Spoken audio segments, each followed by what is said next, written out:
Ashish sir, आज या संवादाची आज पहिली सुरुवात आपण अशी करू. तुमची लहानपणापासूनची जर्नी आणि आतापर्यंतचं एक थोडंसं एक ओव्हरव्ह्यू, एक 2 मिनिटांमध्ये तुम्ही जस्ट आशिष सरांची नक्की सुरुवात कशी झाली हे आम्हाला जाणून घ्यायचं आहे.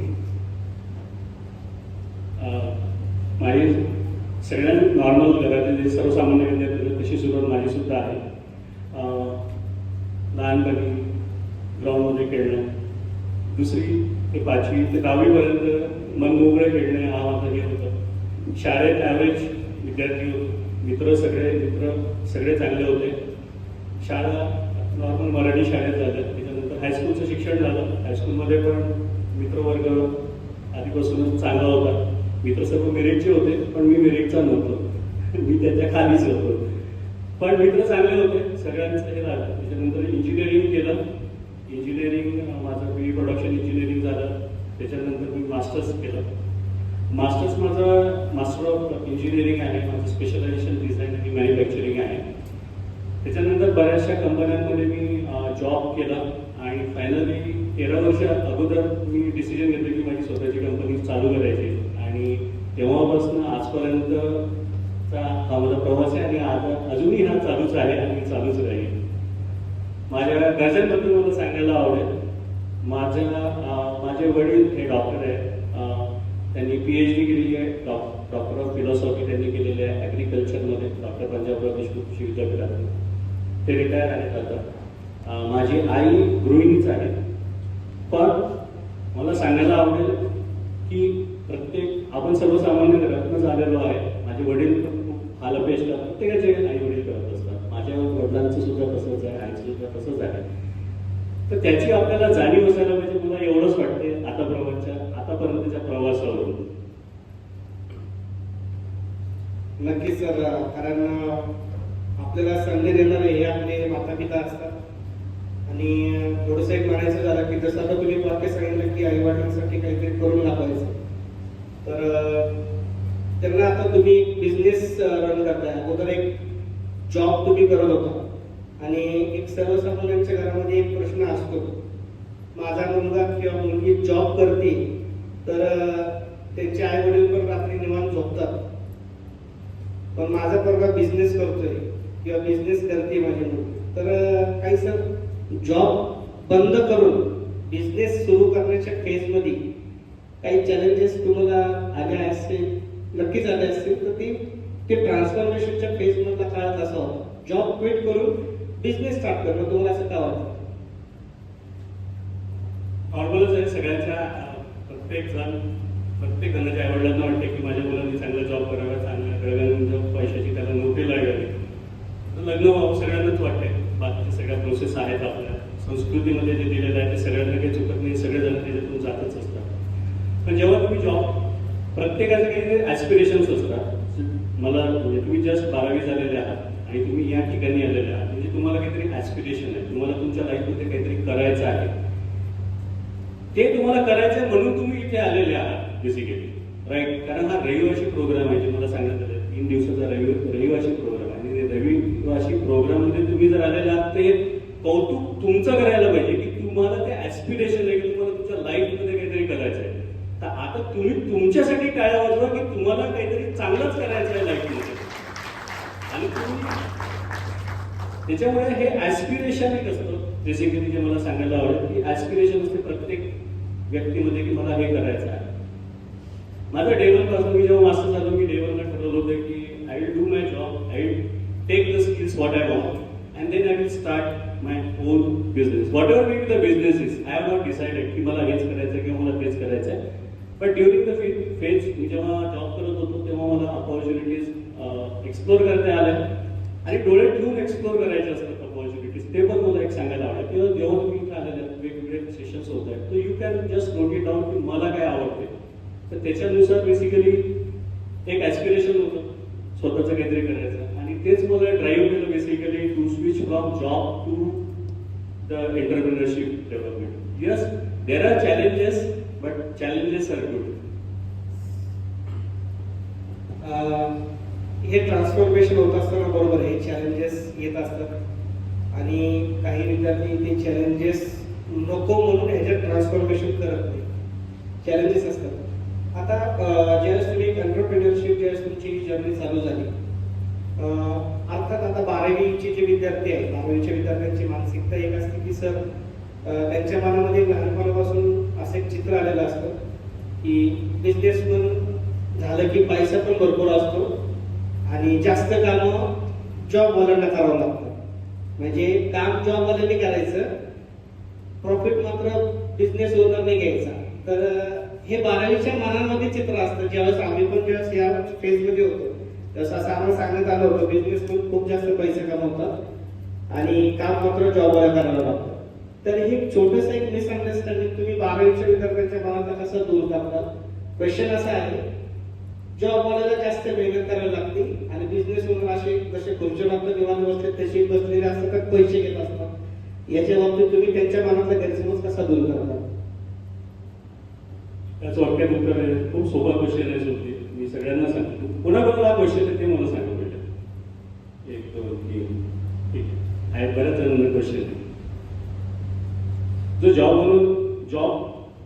करणारा व्यक्ती असतो आणि 9 ते 5 जॉब करतो, तो बिझनेस करणारा जो व्यक्ती असतो, म्हणजे 9 ते 5 हा जॉब करणारा व्यक्ती त्याच्या साधारणतः आयुष्यभर त्याच टायमिंगमध्ये जॉब करत असतो.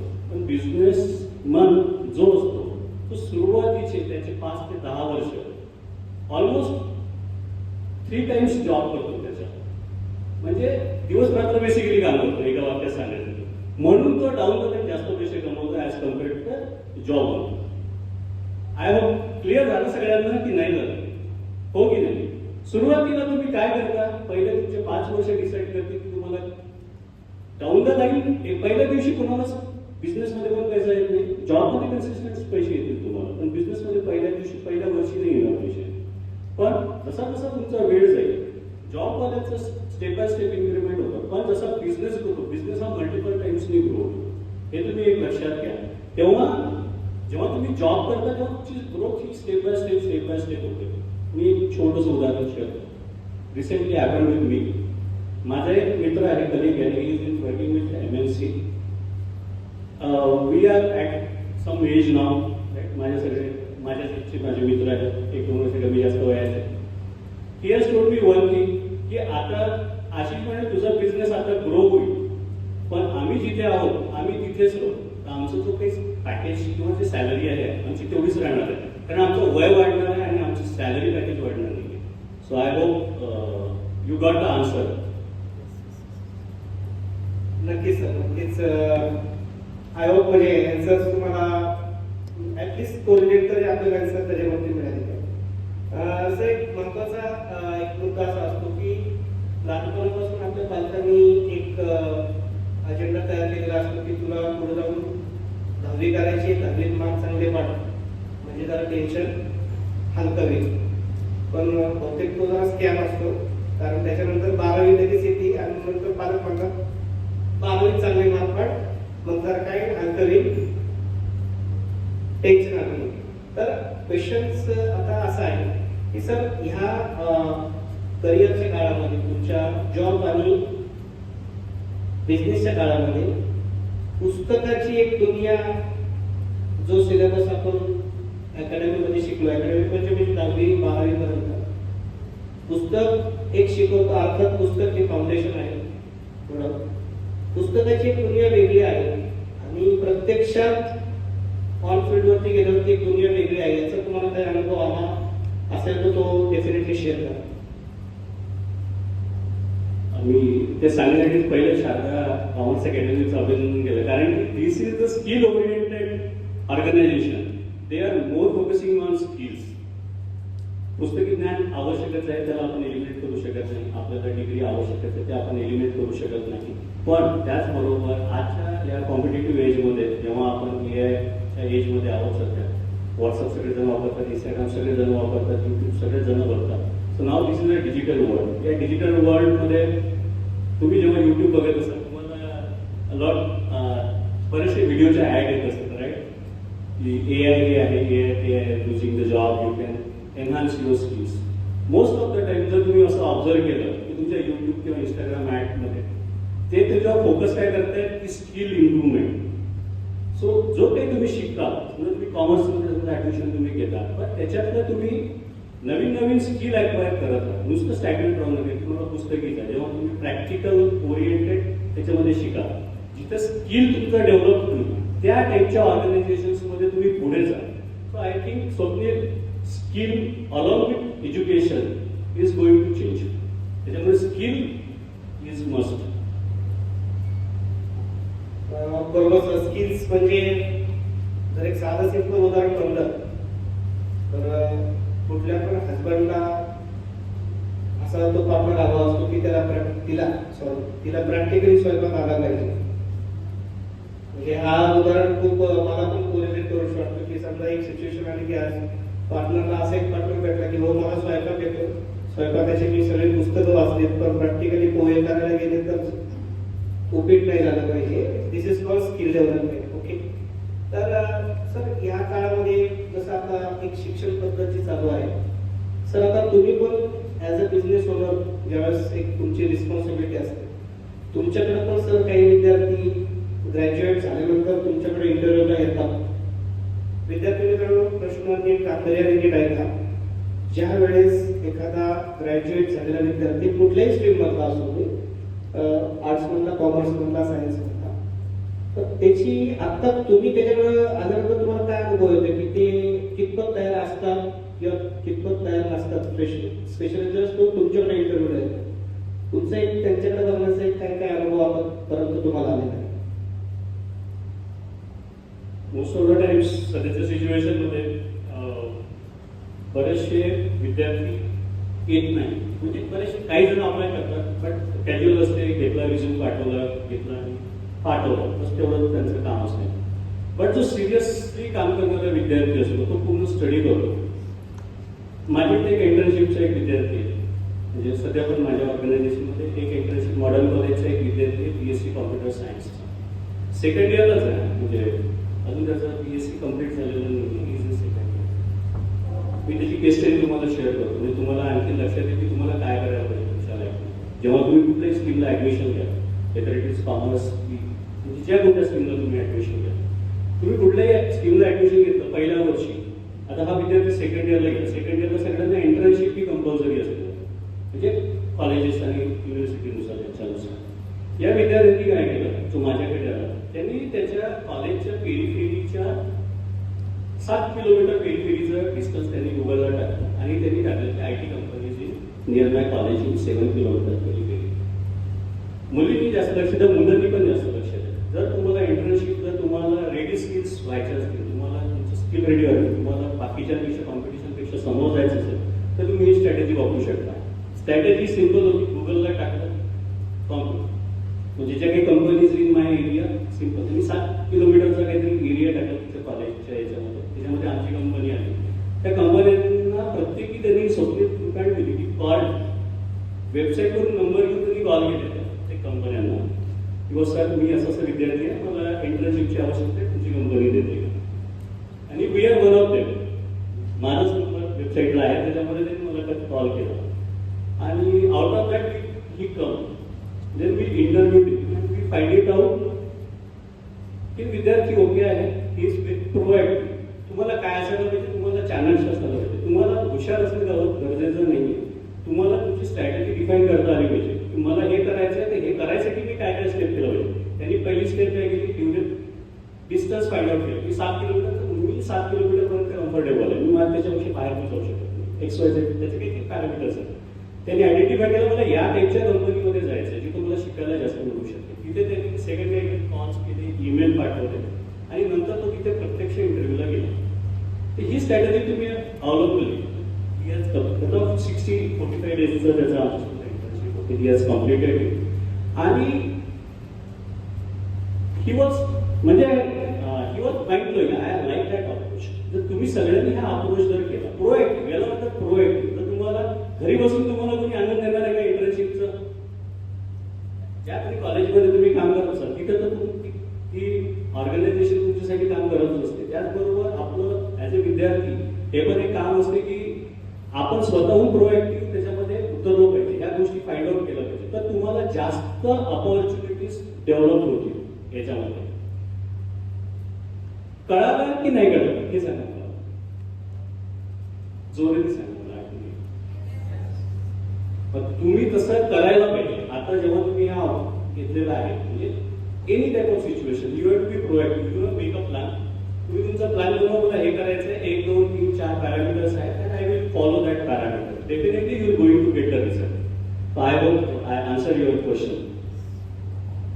येस, लिटल बिट म्हणजे बऱ्यापैकी तो सिनारिओ तुम्ही क्लिअर केलेला आहे. याला अनुसरूनच आता अजून एक मजेशीर क्वेश्चन मी विचारतोय. लक्ष आहे सगळ्यांचं? आळस देऊन झाला असेल तर लक्ष इकडे द्या. कॅम्प आमच्यासाठी नाहीये, कॅम्प होण्यासाठी. आता तुमच्या मनातलं एक काळजीपोटी प्रश्न विचारतो. सर, बरेचसे विद्यार्थी इंटरव्ह्यूला येताना अशी तयारी करून येतात.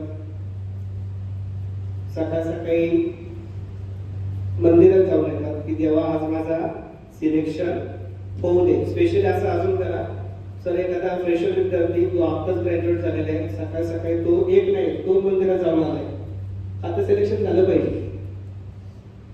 माझा क्वेश्चन असा आहे सर की तो विद्यार्थी जो कॉलेजमधून आता पासआउट झालेला आहे त्या विद्यार्थ्याला रिजेक्शन का मिळतं? इंटरव्ह्यूला गेलाय, इंटरव्ह्यू दिलाय, पण कंपनी त्याला इंटरव्ह्यू मधून रिजेक्ट का करते? माझा क्वेश्चन सगळ्या विद्यार्थ्यांना नीट कळालेला आहे का नाही? क्वेश्चन माझा नीट कळाला. भविष्यात तुम्ही पण इंटरव्ह्यूला जाणार आहात, येस और नो? काही तर कोण आहे की इंटरव्ह्यूला जाणारच नाहीये. कदाचित इंटरव्ह्यूला सर गेले आणि जर रिजेक्शन आलं तर क्वेश्चन माझा आहे की ते रिजेक्शन काय येतं याच्यावरती थोडंसं काही करा.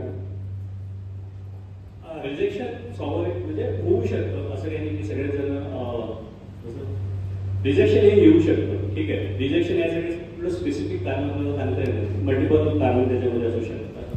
पण याच्यामध्ये रिजेक्शन का होऊ नये याच्यासाठी आपण जास्त काम केलं पाहिजे.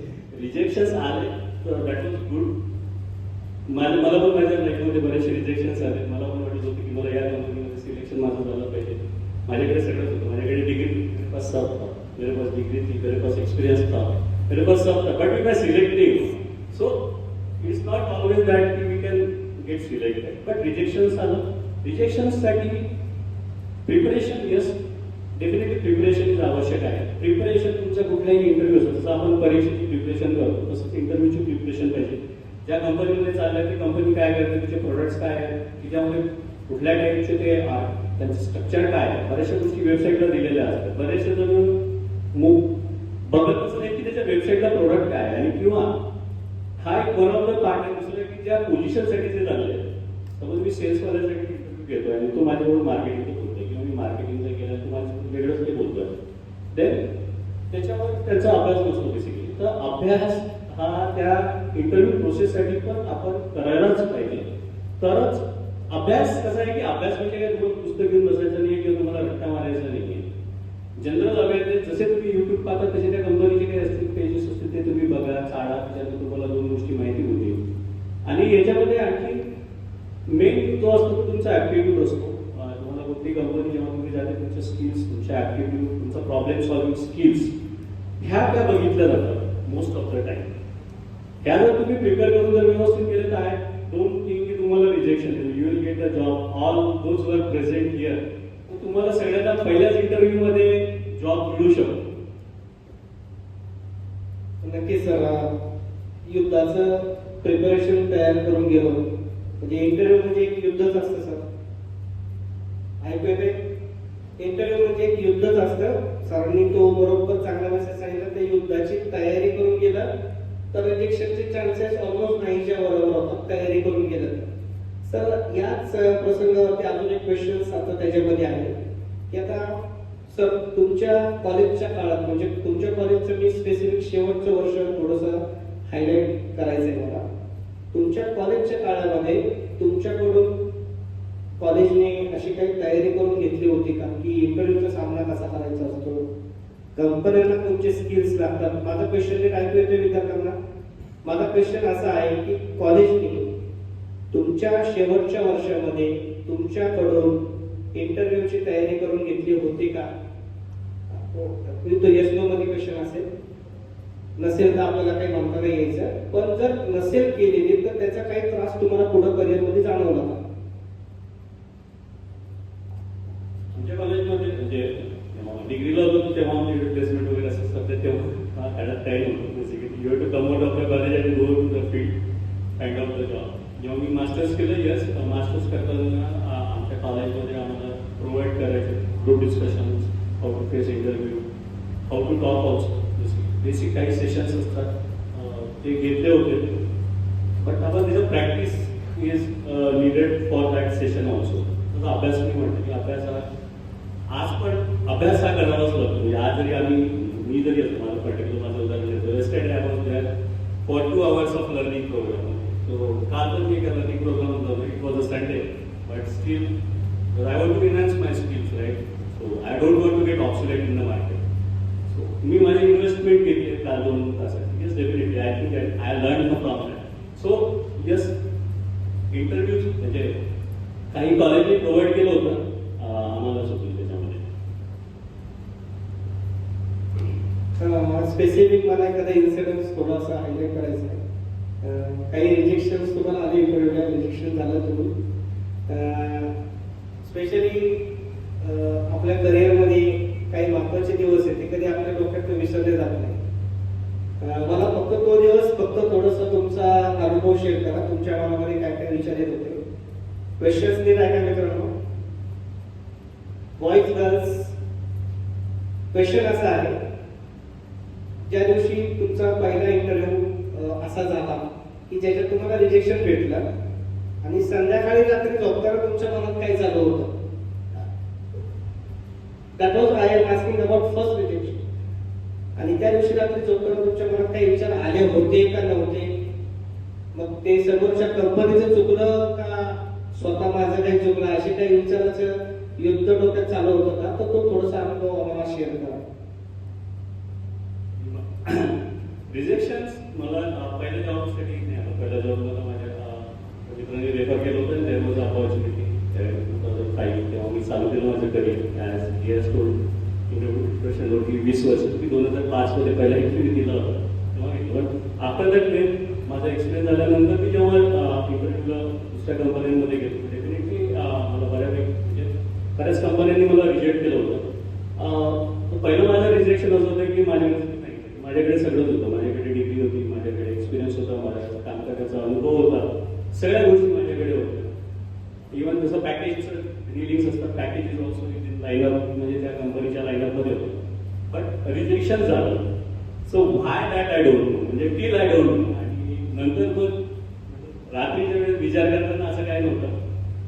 इट वॉज ठीक आहे झालं नाही झालं tomorrow is the next day and again we have to start from जे काय आपलं रेग्युलर वर्क आहे.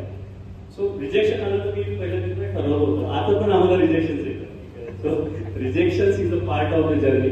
जेव्हा आम्ही आमच्या बिझनेसमध्ये आलो तर बरेच जण म्हणतात की नाही आम्हाला तुमच्याची गरज नाही. We are happy what we are having. माझ्याकडे काय ते सफिशियंट आहे. तुमच्या एक्सपर्ट टूल्सची मला गरज नाही आहे. तर रिजेक्शन आता पण येतं. तर rejections is a good thing. We have to learn it from that. Rejections पासून आपलं खूप सारं लर्निंग होतं. जसं म्हणतात अनुभव हा मोठा शिक्षक आहे. राईट. तुम्ही पैसे देऊन विकत नाही शिकत. तुम्ही अनुभवातून खूप जास्त शिकता. तर टेक इट ॲज अ अनुभव, take it as a experience.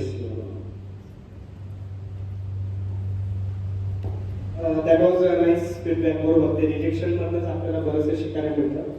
Sir तुम्ही आता आपला एक जो पॉडकास्ट चालू आहे तुम्ही थोडंसं आपण जो ऑब्झर्व केलं प्रत्येकाच्या हातात वही आणि पेन आहे का. आहे का. खरंच हे नोट डाऊन करणं गरजेचं वाटतं का. ते आम्हाला जे आता तुम्हाला माहिती. याच्या रिगार्डिंग माझा क्वेश्चन पुढचा तयार आहे. बॉईज गर्ल्स नीट ऐकताय. माझा क्वेश्चन सर आता असा आहे की सर आजही तुम्ही डायरी आणि पेन तुमच्या जवळ असतो का. असतो तर तो का असतो. आणि क्वेश्चन माझा त्यालाच अनुसरून दुसरा असा आहे की जसं आता हे नोट्स मेकिंग करतात बरोबर. हे नोट्स मेकिंग नाही केलं तर काय प्रॉब्लेम होऊ शकतो का. मी माझी बॅग नेली बॅग गाडीत आहे. आता I give the live demonstration. Yes pen paper is important. तुम्ही जे नोट्स घेतात आज पण माझी डायरी आहे माझी. आज पण सकाळी याच्या 2 मीटिंग्स केल्या माझ्या डायरीमध्ये. आज पण लिहिलेलं आहे. माझ्याकडे जे 2 माझ्या कस्टमरचे कॉल आले ते सुद्धा मी लिहून ठेवलेले आहे. त्यांच्यासोबत माझं काय डिस्कशन झालं. So writing is most important. I believe it. Okay. So जे तुमचे जे जे लिहितायत, जे नोट्स घेतायत, येस, कारण काय थॉट्स, इट्स थॉट्स तुमच्या पेपरवर येतात, तसे तुमचे चक्र चालतात, आणि कसं आहे ना, सब कायना आपको उसको मिलाने में लग जाए, ते तुमचे ड्रीम्स असतील बेसिकली, तर त्या ड्रीम्सकडे तुम्ही त्याची वाटचाल करत जाता. Yes, writing is most important. जरी व्हॉट्सअप आलं, जरी चॅट आलं, तरी आलं, तरी तुम्ही रायटिंग हा करायलाच पाहिजे. Pen paper is must. आणि लहानपणापासून एकदा याच्यावर बिलीव्ह करतो. विद्यार्थी झाली, पण विद्यार्थी होतो. काल जस्ट वाईट माझी घरावर होतो. लहानपणी थॉट्स तुला लिहायची सवय होती. काल मी जस्ट एक काळजीमध्ये डायरी, म्हणजे जवळपास 650 मराठीतले आणि इंग्लिशमधले असे थॉट्स लिहिलेले आहेत. त्याच्यात म्हणजे आपल्या म्हणी ज्या असतात ना, म्हणी लिहिलेल्या आहेत थॉट्स. तर त्याच्यामध्ये एक म्हण मला आहे, काल मी pen is the tongue of mind, so you have to write. So pen is तुमची टंग ऑफ माइंड आहे, जे तुमच्या माइंडमध्ये आहे ते तुम्ही त्या पेनमध्ये उतरवता. डेफिनेटली तुम्हाला ते पुढे तुमच्या यशाकडे घेऊन जाईल. नाही मेंटेन केलं तर काय प्रॉब्लेम? नाहीचा प्रश्नच नाही. जे करतायत त्यांनी कंटिन्यू करायला पाहिजे. नाहीचा ऑप्शन नाहीये. तर नाही केलं तर तुम्ही, आणि का करायला पाहिजे ते पण सांगतो. दिस क्वेश्चन सोपे I was expecting okay from you. म्हणजे तू सांगितलं नाही मला, but I was prepared for you. ठीक आहे. तुम्ही लिहिता आणि त्याला सोडून नको देऊ. ठीक आहे. जेव्हा तुम्ही लिहिलेलं आहे, आज संध्याकाळी तुम्हाला वेळ भेटला, just go through it, read it once or twice. घरी म्हणजे कुठलंही असेल त्या सब्जेक्ट जे तुम्ही केलेलं आहे, तरच तुम्ही त्याला इम्प्लिमेंट करू शकता. आणि टेक अ नोट की इम्प्लिमेंटेशन इज मस्ट. मी काल पण म्हटलं, मी काल एका सेशनला I rack it off yesterday night, I was gone through it once, I have prepared my plan की नाही मला ह्या गोष्टी इम्प्लिमेंट करायच्या आहेत. तर लिहून सोडून नका देऊ. डेफिनेटली त्याला एकदा तुम्ही बघा, वाचा आणि त्याच्यावर इम्प्लिमेंट करा. इम्प्लिमेंटेशन जर लिहून तुम्ही सोडून दिलं